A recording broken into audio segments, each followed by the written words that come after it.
ನಮಸ್ಕಾರ ರಿವ್ಯೂ ಚಾನೆಲ್ಗೆ ಸ್ವಾಗತ. ನಾನು ಸೌಖ್ಯ ಗಾಂವ್ಕರ್. ದೇಶದ್ರೋಹದ ಕೆಲಸವನ್ನು ಮಾಡಿದ್ರ ರಾಹುಲ್ ಗಾಂಧಿ. ಈಗ ಬಿಜೆಪಿ ರಾಹುಲ್ ಗಾಂಧಿ ವಿರುದ್ಧ ಮುಗಿಬಿದ್ದಿದೆ. ಹಾಗಾದ್ರೆ ಭಾರತದ ಬಗ್ಗೆ ನಿಮಗೆ ಕಿಂಚಿತ್ತೂ ಗೌರವ ವಿಶ್ವಾಸ ಉಳ್ಕೊಂಡೇ ಇಲ್ವಾ? ಸತ್ಯವನ್ನು ಒಪ್ಕೊಳ್ಳಿ ಅಂತ ಈಗ ಚಾಲೆಂಜ್ ಹಾಕಿರೋದು. ಅಂಥ ದೇಶದ್ರೋಹದ ಕೆಲಸವನ್ನು ಏನು ಮಾಡಿದ್ದಾರೆ ಹಾಗಾದ್ರೆ ರಾಹುಲ್ ಗಾಂಧಿ?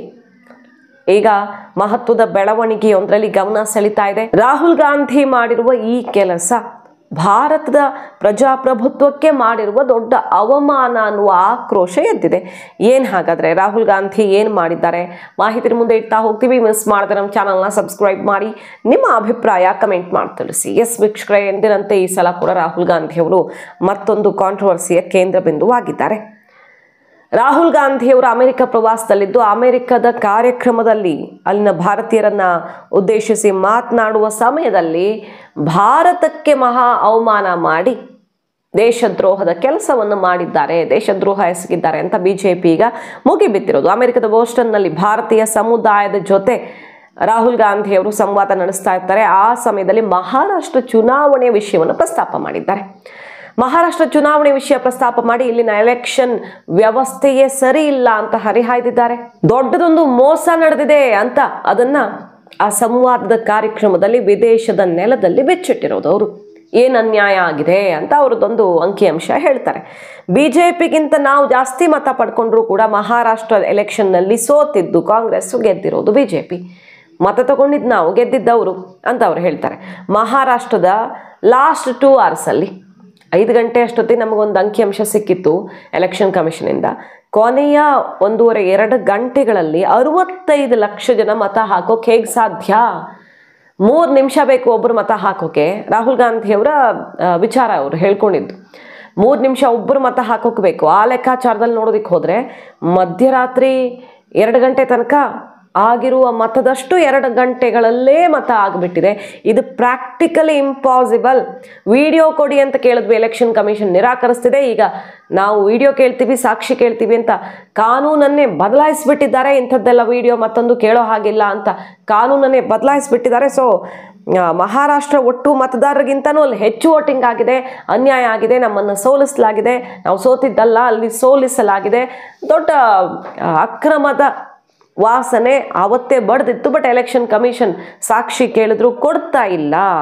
ಹಾಗಾಗಿ ಏನೋ ಒಂದು ದೊಡ್ಡ ಸಮಸ್ಯೆ ಇದೆ ವ್ಯವಸ್ಥೆಯಲ್ಲಿ ಅಂತ ನಮ್ಮ ಪ್ರಜಾಪ್ರಭುತ್ವ ಮತ್ತು ಎಲೆಕ್ಷನ್ ಕಮಿಷನ್, ಎಲೆಕ್ಷನ್ ಸಿಸ್ಟಮ್ ವಿರುದ್ಧ ಅಮೆರಿಕದ ಬೋಸ್ಟನ್ ಸಂವಾದದಲ್ಲಿ ರಾಹುಲ್ ಗಾಂಧಿಯವರು ಭಾರತೀಯ ವ್ಯವಸ್ಥೆ ವಿರುದ್ಧ ವಾಗ್ದಾಳಿ ನಡೆಸಿದ್ದು ಈಗ ಮತ್ತೆ ಕಾಂಟ್ರವರ್ಸಿ ಕಿಡಿಯನ್ನು ಹೊತ್ತಿಸಿದೆ.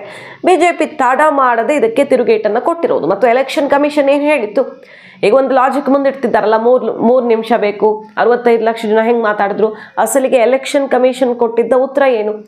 ರಾಹುಲ್ ಗಾಂಧಿಯವರು ಎಲೆಕ್ಷನ್ ಕಮಿಷನ್ ಕೊಟ್ಟ ಉತ್ತರವನ್ನು ಯಾಕೆ ಒಪ್ಕೊಳ್ತಿಲ್ಲ? ಎಲೆಕ್ಷನ್ ಕಮಿಷನ್ ನಿಮಗಿರೋ ಸಾಕ್ಷಿಗಳ ಸಮೇತ ಬನ್ನಿ ಅಂತ ಸಮಯವನ್ನೂ ಕೊಟ್ಟಿತ್ತು. ನಾವು ನೆನಪು ಮಾಡ್ಕೊಳ್ಬಹುದು.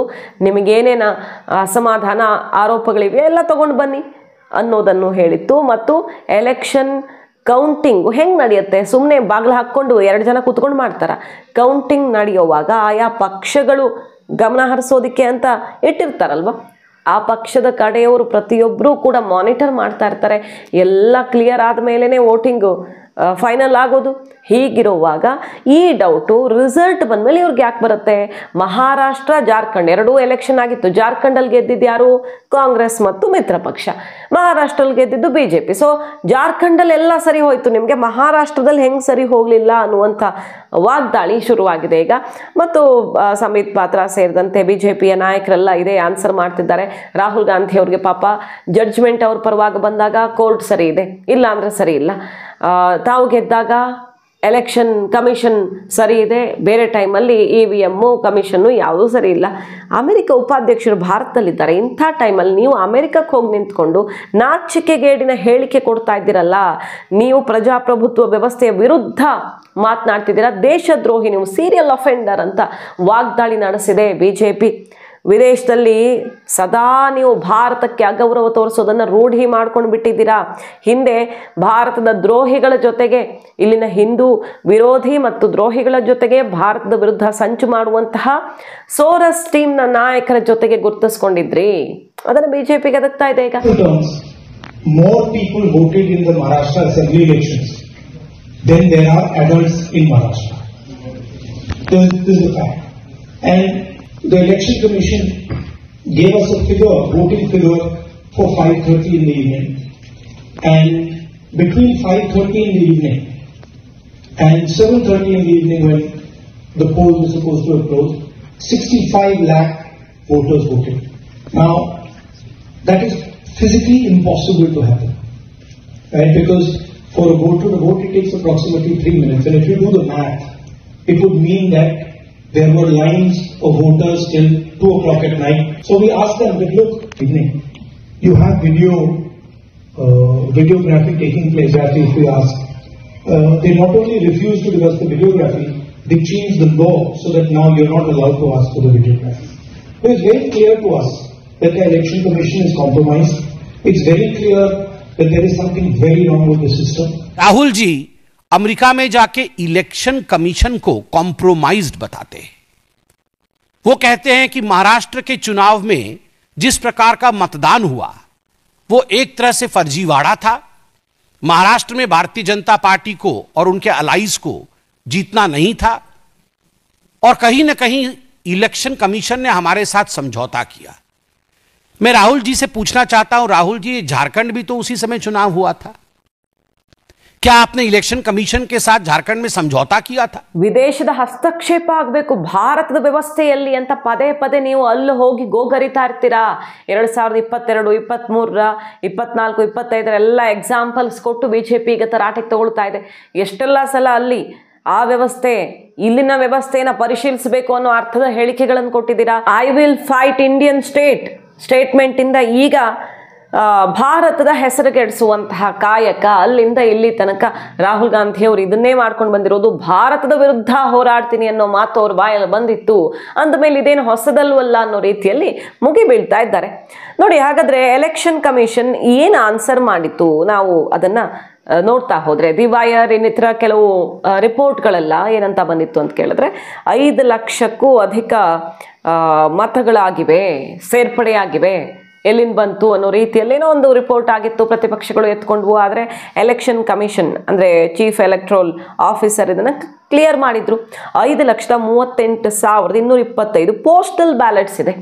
ಪೋಸ್ಟಲ್ ಬ್ಯಾಲೆಟ್ಸನ್ನು ಅಲ್ಲಿ ವೋಟಿಂಗ್ ಆಗಿದ್ದು ಅಂತ ಸೇರಿಸೋಕ್ಕಾಗಲ್ವಲ್ಲ, ಕೌಂಟ್ ಮಾಡುವಾಗ ಅದನ್ನು ಸೇರಿಸಿ ಕೌಂಟ್ ಮಾಡಬೇಕಾಗತ್ತೆ. ಆದರೆ ವೋಟಿಂಗ್ ತೋರಿಸೋವಾಗ ನಾವು ಪೋಸ್ಟಲ್ ಬ್ಯಾಲೆಟ್ ತೋರಿಸ್ಕೊಂಡು ಆ ಲೆಕ್ಕವನ್ನು ತೋರಿಸೋದಕ್ಕಾಗಲ್ಲ. 6,40,88,195 ಮತಗಳು 288 ಅಸೆಂಬ್ಲಿ ಸೀಟ್ಸಲ್ಲಿ ಬಿದ್ದಿದ್ವು. EVMನಿಂದ ಬಿದ್ದಿದ್ದು ಇಷ್ಟು ಮತಗಳು. ಅದನ್ನು ಡಿಸ್ಪ್ಲೇ ಮಾಡಿರ್ತಾರೆ. ವೋಟ್ ಕಾಸ್ಟ್ ಎಷ್ಟು ಅಂದರೆ ಇದನ್ನು ಡಿಸ್ಪ್ಲೇ ಮಾಡಿರ್ತಾರೆ. ಆದರೆ ಈ ಪೋಸ್ಟಲ್ ಬ್ಯಾಲೆಟ್ಸನ್ನು ಇದರಲ್ಲಿ ಆ್ಯಡ್ ಮಾಡಿರಲ್ಲ.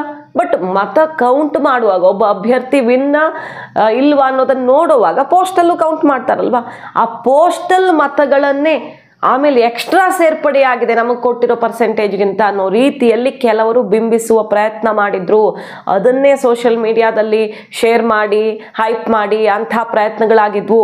ಆದರೆ ಅಸಲಿಗೆ ಲೆಕ್ಕ ಏನು ಅನ್ನೋದನ್ನು CEO ಅಂದರೆ ಚೀಫ್ ಎಲೆಕ್ಟ್ರಲ್ ಆಫೀಸರ್ ಅವತ್ತೇ ಕ್ಲಾರಿಫೈ ಮಾಡಿದ್ರು. ಇನ್ನು ವೋಟಿಂಗ್ ಪರ್ಸೆಂಟೇಜ್ ಬಗ್ಗೆ ಕೂಡ ಕ್ಲಾರಿಟಿ ಕೊಟ್ಟಿತ್ತು ಕಮಿಷನ್. 5 ಗಂಟೆಗೆ 58.22% ಮತ ಆಗಿತ್ತು. 58 ಮುಗಿದಾಗ ಕಂಪ್ಲೀಟ್ ಆದಾಗ 66%, 0.05%, 66.05% ಇದು ವೋಟಿಂಗ್ ಆಗಿದ್ದು. ಸಾಮಾನ್ಯವಾಗಿ ಲಾಸ್ಟ್ 1 ಅವರಲ್ಲಿ ಟರ್ನ್ಔಟ್ ಜಾಸ್ತಿ ಆಗೋದು ಇದ್ದೇ ಇರುತ್ತೆ. ಇದು ಹಿಂದಿನ ಚುನಾವಣೆ 2019 ಚುನಾವಣೆಯಲ್ಲೂ ಆಗಿತ್ತು. ಎಷ್ಟಿತ್ತು ಆವಾಗ? 5 ಗಂಟೆಗೆ 54.43% ಇದ್ದಿದ್ದು, ಆಮೇಲೆ 61.1% ಆಗಿತ್ತು ಫೈನಲಲ್ಲಿ. ಸೊ 2019ರಲ್ಲೂ ಇದೇ ರೀತಿ ಆಗಿತ್ತು, 2024ರಲ್ಲೂ ಇದೇ ರೀತಿ ಆಗಿತ್ತು. ಕಡೆಯ 1 ಗಂಟೆಯಲ್ಲಿ ಹೆಚ್ಚಿನ ಮತದಾನ ಆಗೋದು ಸಹಜ. ಆದರೆ ತಮಗೆ ಬೇಕಾದಂತೆ ಅಂಕಿಅಂಶಗಳನ್ನು ತೋರಿಸ್ಕೊಂಡು ಎಲೆಕ್ಷನ್ ಕಮಿಷನನ್ನು ಬ್ಲೇಮ್ ಮಾಡೋ ಪ್ರಯತ್ನ ಆಗ್ತಾ ಇದೆಯಾ ಕಾಂಗ್ರೆಸ್ನಿಂದ ಅನ್ನುವಂಥ ಆಕ್ರೋಶ ಎದ್ದಿತ್ತು. ಎಲೆಕ್ಷನ್ ಕಮಿಷನ್ ನಿಮ್ಗೆ ಏನೇನು ಡೌಟ್ ಇದೆಯೋ ಎಲ್ಲ ಆನ್ಸರ್ ಕೊಡ್ತೀವಿ ವಿತ್ ಡೇಟಾ ಮತ್ತು ನಿಮ್ಗಿರೋ ದಾಖಲೆಗಳ ಸಮೇತ ಬನ್ನಿ, ನಾವು ನಿಮ್ಗೆ ಉತ್ತರ ಕೊಡ್ತೀವಿ ಅಂತ ಹೇಳಿದ್ದಾಗಿದೆ. ಈ EVM ವಿಚಾರದಲ್ಲಿ ಸ್ವತಃ ಮಹಾರಾಷ್ಟ್ರದಲ್ಲಿ ನಾವು ರಿಪೋರ್ಟ್ ಮಾಡಿದ್ವಿ.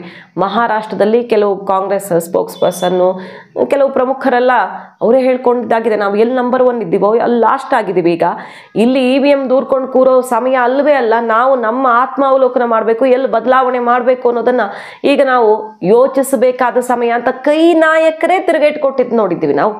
ಮತ್ತು ಏನು ಕಾಂಗ್ರೆಸ್ನ ಸಾಥಿಗಳು ಯಾರ್ಯಾರು ಮಿತ್ರ ಪಕ್ಷದವರಿದ್ರೋ ಅವರೆಲ್ಲರೂ ರಾಹುಲ್ ಗಾಂಧಿಯವರನ್ನೇ ಈ ಸೋಲಿಗೆ ಹೊಣೆ ಅನ್ನೋ ರೀತಿಯಲ್ಲಿ ಬ್ಲೇಮ್ ಮಾಡಿದ್ದನ್ನು ನೋಡಿದ್ವಿ. ಆದರೆ ಈಗ ರಾಹುಲ್ ಗಾಂಧಿ ಅವರು ಅಮೆರಿಕಕ್ಕೆ ಹೋಗಿ ಅಮೆರಿಕದ ಉಪಾಧ್ಯಕ್ಷರು ಭಾರತದಲ್ಲಿದ್ದು ಇಲ್ಲಿ ಮಹತ್ವದ ಮಾತುಕತೆ ಆಗ್ತಿರೋ ಹೊತ್ತಲ್ಲಿ ಇವರು ಅಮೆರಿಕಕ್ಕೆ ಹೋಗಿ ಮಹಾರಾಷ್ಟ್ರದಲ್ಲಿ ಎಲೆಕ್ಷನ್ ಸರಿಯಾಗಿ ನಡೆದಿಲ್ಲ, ನಮ್ಮನ್ನ ಹೆಚ್ಚಿಗೆ ವೋಟ್ ತಗೊಂಡ್ರು, ಸೋಲಿಸಲಾಗಿದೆ ಅಂತ ಇಲ್ಲಿನ ಎಲೆಕ್ಷನ್ ಕಮಿಷನ್ ಮತ್ತು ವ್ಯವಸ್ಥೆಗೆ ಅವಮಾನ ಮಾಡಿ ಬಂದಿದ್ದಾರೆ.